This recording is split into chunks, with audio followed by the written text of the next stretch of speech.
We are seeing that generally accountability is slipping across organizations. Maybe that's because of growing pains. Maybe that's because our business mix has changed over time. But accountability, this idea of setting people up to be successful, holding them to what they've committed to, internally and externally, we are seeing that slip. And it all starts at the top.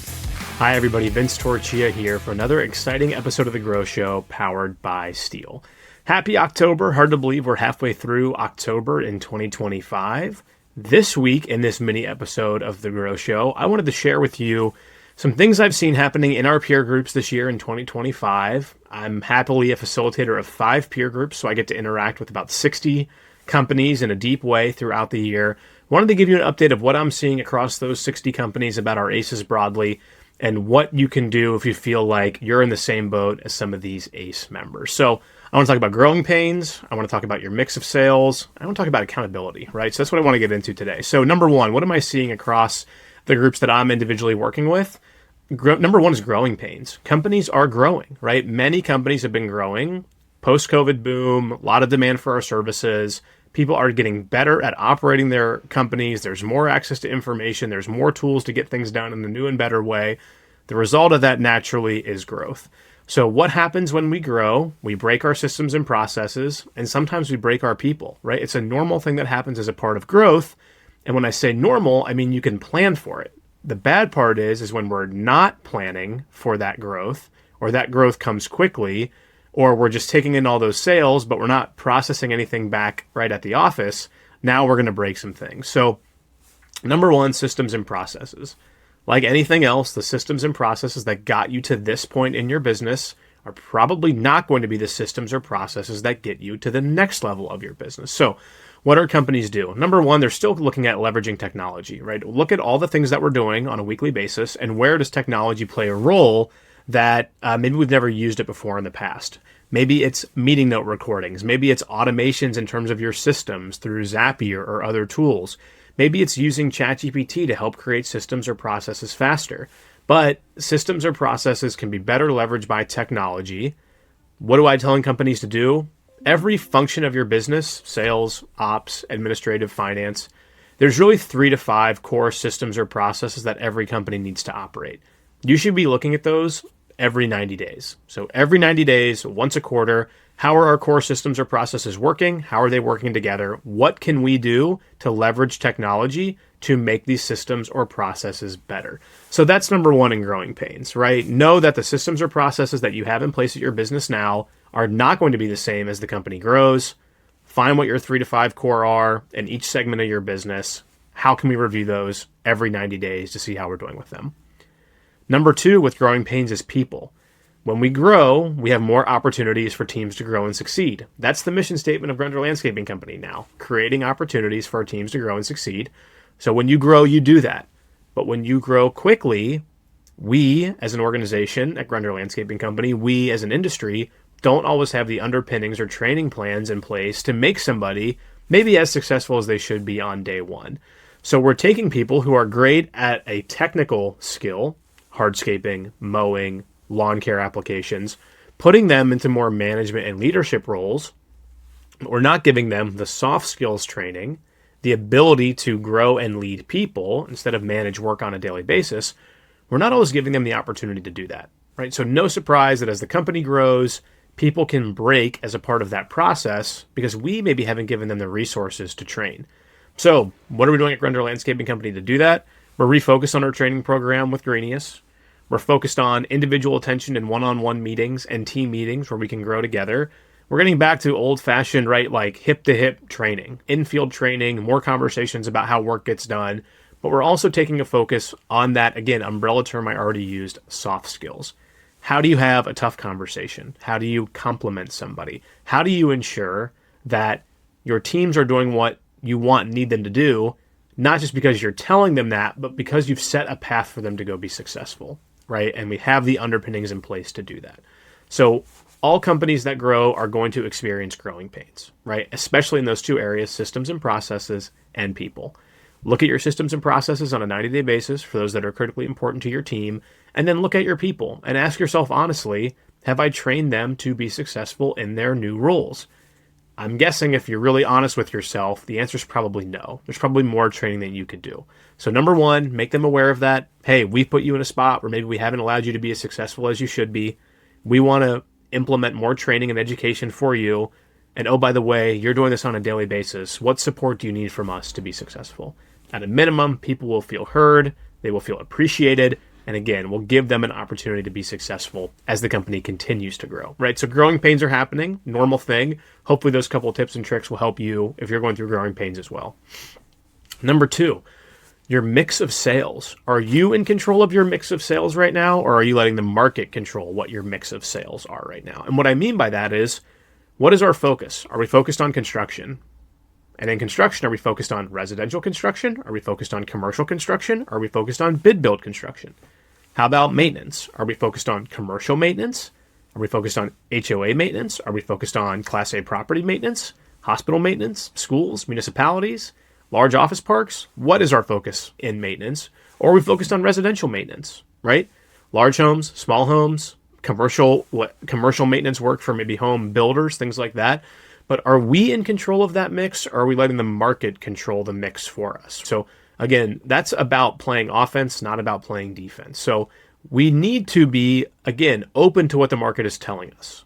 Hey, I'm feeling there's more demand over here than there has been in the past. Hey, I'm feeling that there's less demand over here than there has been in the past. We have to be aware of that as an organization, but coupled with growing pains, if we're letting the market pull us into one of those areas that is maybe not our ideal client, or maybe not historically where we've always been successful, that can really start to tear within the team and the organization, because we're doing more work of something that, again, maybe was not part of our ideal client or not part of our plan, which means maybe we don't always have the trucks and equipment that we need to do it. Maybe our people haven't been trained specifically on how to do this type of work. But because we have a little bit of a scarcity mindset, or because we're nervous about what's happening, we want to go get the revenue, which again, I'm all for. But we need to be in control of that. So as we're sitting here in the middle of October, I would ask you, are you in control of your business mix? Do you know what your company is set up to do and what you can deliver on? And are you going after that work versus letting the market pull you in a different direction? I'm going to give you the caveat of all caveats here. It is okay to be pulled into a different direction with a new service offering, with a new type of work for your organization to do, because demand is there. We just have to spend more time focusing on that to ensure that we do it well. And that may take our eye off the ball a little bit of our core business, but if it's a low-risk experiment, a low-risk opportunity, as Marty would say, let's go for it. We'll learn something in the process.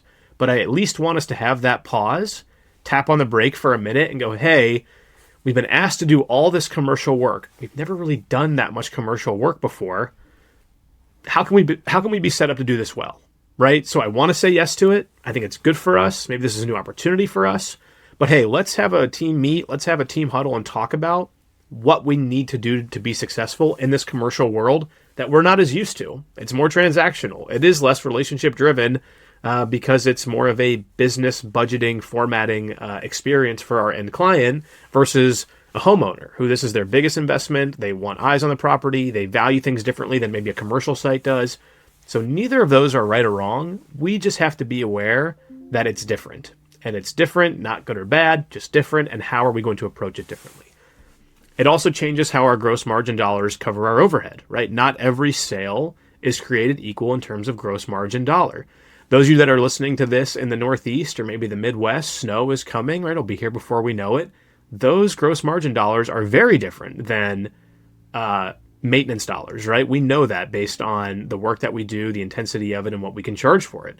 So when we're looking at setting up our overhead to recover from it, the way those dollars fall through the sales, the way that we sell work to get the margin really matters. So if we set up to have an overall margin this year of 50%, and we got pulled into maybe some commercial mowing or some less gross margin profitable work, we may be pulling down our total gross margin, which would be okay as long as our volume is there, but you can see how it begins to kind of just pull apart the plan that we had. So I ask you again in October, are we in control of our business mix, or are we letting the market determine it? If we're letting the market determine it, that's okay, right? We want the revenue. I understand that completely. We want the volume. But let's make sure that we are pausing to ask the right questions of ourselves and of our team to ensure that we can deliver on what we sold. So again, companies going through growing pains. We talked a little bit about that. Our gross margin dollars, right? Our mix of business. We talked about that. And then finally, accountability. The last thing I want to talk about on our mini episode of The Grow Show this week. Accountability has been a buzzword from the Grow Group for years because of our ACE peer groups. Accountability creates excellence that we run in partnership with McFarland Stanford. We've got over 200 companies and accountability groups, which is an awesome, awesome way to grow your business. But we are seeing that generally accountability is slipping across organizations. By the way, maybe that's because of growing pains. Maybe that's because our business mix has changed over time. But accountability, this idea of setting people up to be successful, holding them to what they've committed to, internally and externally, we are seeing that slip. And it all starts at the top. And so for anybody looking to get back and reintroducing accountability into their organizations, there's a few things that I would encourage you to do. Number one, I'm going to steal from Marty here. We want ourselves as owners and leaders to be great at. We want anyone on our team following us to be good at. So if responding to emails and getting back to clients and tucking in our shirts is important to us as leaders, we need to be exhibiting those behaviors on a daily basis, right? We want to be leading by example. If how we conduct ourselves in meetings, again, the thoughtfulness in which we reply on emails, if that's important to us, our team will understand that and they will follow suit. So I would first ask you to look in the mirror, right? A classic thing to do. Am I doing all the things I need to be doing as a leader in our organization? And by the way, everybody listening to this knows you could be doing more. That's okay, right? We're never going to be perfect, but we're going to strive for excellence along the way, and we're going to end up in a good spot. But number one, let's look at ourselves in the mirror first, right? Are we exhibiting the behaviors that we want our team to be exhibiting? Number two, I'm not saying this in a negative way, right? Accountability is not a negative term, but are we putting our team members in a box where they know, number one, where they win and where they lose? Too often we focus on, hey, we're keeping score, and if you lose, this is the consequence of losing. How about we flip that? Hey, here's how you win. Here's how you know you're doing a great job. And if you win, this is what happens when you win. But we want to put team members in that proverbial box with their 3 to 5 numbers or metrics or something black and white, where we know that we can tell them if they're winning or losing. And by the way, if they're losing, that's okay. That's why we have a team. We want to be supportive. But if they're winning, we want to be celebrating that. So again, it happens every year with organizations around this time of year. We have great plans at the beginning of the year. We might have great KPIs. We might have great OKRs for our teams. Maybe as the year's gone on, priorities have shifted or things have happened where maybe they're not as clear anymore, or maybe we're already focusing on other things. But I want to bring everybody back to every team member, right, should have the 3 to 5 things that they're responsible for, and we want to highlight them while they are winning. So again, if you're stuck on that, go back to just the basics of running a business, right? We've got sales, we've got expenses, we've got profit that follows that. Probably easy for salespeople to understand their sales goal, probably easy for operations people to understand their ability to control expenses or hours, but start with the big blocks any company has, right? Revenue, direct labor hours, and materials, right? If we're focused on anything, we focus on those things, we're going to end up in a spot where we're going to have great numbers that we can track. But I would want to encourage everyone, if you feel like accountability is lacking, let's go to the scoreboard, right? Let's get the scoreboard in place. Let's talk about the things that matter most from a score perspective. And most importantly, let's highlight people while they are winning. So number one, let's own it, right, ourselves. Number two, let's get the scoreboards out. Let's get our team members in a box where we can show them when they win. And number three, I find that generally a lack of accountability sometimes stems from a lack of focus. And a lack of focus can sometimes stem from a lack of vision. So again, it goes back to one of the early things that we've always talked about on the Grow Show is, what is the vision for success, right? Is it clear? I was just at Completely on Sculpture with Gene Freeman and Chris Sternpeck, owners of Completely on Sculpture down in Dallas, Texas, our host for Grow 2026. By the way, we use all the information that I'm talking about today to make sure we have an awesome Grow agenda, right? Whether it's things we're seeing in peer groups, things that McFarland Stanford's seeing out when they're coaching and leading, things that Marty's seeing on a daily basis like our under landscaping company. We use those things to make an awesome Grow agenda. But they're hosting our Grow event. And I was so impressed with something that I wanted to share from them from an accountability perspective is every one of their team members has a number one thing they're focused on. It's a new initiative for them this year. I loved it when I heard Gene and Chris talking about it, but they are boiling down a number one for their team members. Do they always have it right? Maybe not, right? But at least we're boiling it down so that every team member knows, hey, what's the number one thing I'm responsible for? Talk about driving accountability. That is amazing, right? So I'd encourage everyone to take a page out of Gene and Chris's book and think, man, how can we get so focused that we can have our team members know there's one thing at the end of the day that they are critically responsible for? Now, Gene and Chris have had a long time goal of growing maintenance at their organization. They've done that, right? It continues to be a priority for them. But not only do team members know what their number one is, the whole organization knows what the company's priority is, which I just said is to grow maintenance. Really great accountability tool when everyone in the organization, whether they're in the sales department or the landscape department or the design department or the finance department or the purchasing department, across the whole company, they know our number one goal as an organization is to grow maintenance. That can really drive accountability, right? With that single focus from any organization. So again, if you're struggling, I'd go back to your vision. I'd go back to your focus and make sure it's crystal clear your organization what matters most. So I hope on this mini episode of The Grow Show powered by Steel this week that I've helped you. You're going through growing pains. It's normal, right? Totally normal. Part of growing any business is going through growing pains. Look at your systems or processes. Look at your people and the training program you have for them, and you will get through it. You will get through it. Number 2, how's our mix of business? Let's be in control of that, especially as we're looking towards 2026. What recurring services do we have? What new construction, design, bid, build things are we putting out there? If we're going to go in a new path because the market's telling us to go into a new path, that's great. But let's at least take a pause and make sure we've got a plan for how to do it. And then number 3, nothing wrong with reintroducing good old-fashioned accountability back into your business by looking at yourself in the mirror, by making sure that team members know what the score is and know how they win, and by ensuring everyone on your team knows what your number one focus is at your organization. So again, this is information I've gathered from the 60 companies that I have the pleasure of working with as part of our ACE peer groups. For those of you that are interested in joining an ACE peer group, we have ACE Discovery coming up in Park City in November. There'll be a link below with all the details. But if you've thought about joining a group, you're interested in being around a board of advisors, of people that are walking along with you on this awesome journey of growing a company, no better place to do that than ACE peer groups. All of our ACE peer group members go through an ACE Discovery, which again will be next month in Park City. We would love to have you there. So that's all for this week. Have a great October, and I will see you soon. Take care.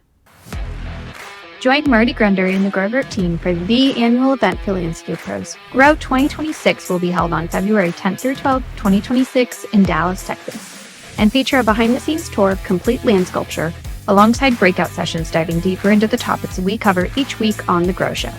Early bird pricing ends on November 1. Register this month to lock in the best rate.